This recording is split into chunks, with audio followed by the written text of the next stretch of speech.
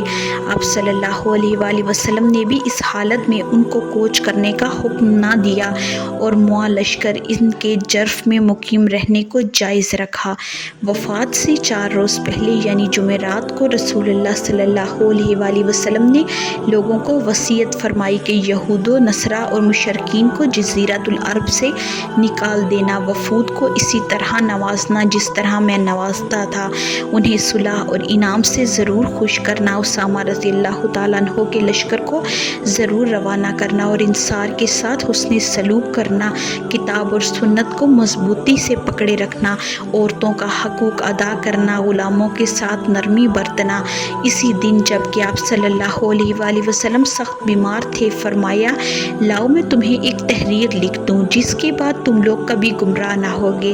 اس وقت گھر میں کئی آدمی تھے، ان میں حضرت عمر فاروق رضی اللہ تعالیٰ عنہ بھی تھے۔ انہوں نے کہا آپ صلی اللہ علیہ وآلہ وسلم پر کافی تکلیف ہے اور ہمارے واسطے قرآن کافی ہے، جیسا کہ آپ صلی اللہ علیہ وآلہ وسلم فرما چکے ہیں۔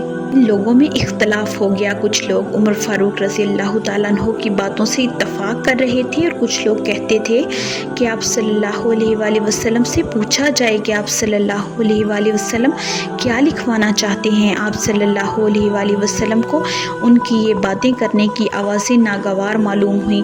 پھر آپ صلی اللہ علیہ وآلہ وسلم سے پوچھا گیا کہ آپ صلی اللہ علیہ وآلہ وسلم کیا لکھوانا چاہتے ہیں، فرمائیں۔ آپ صلی اللہ علیہ وآلہ وسلم نے فرمایا مجھ کو اسی حالت میں رہنے دو جس میں میں ہوں اور باہر چلے جاؤ۔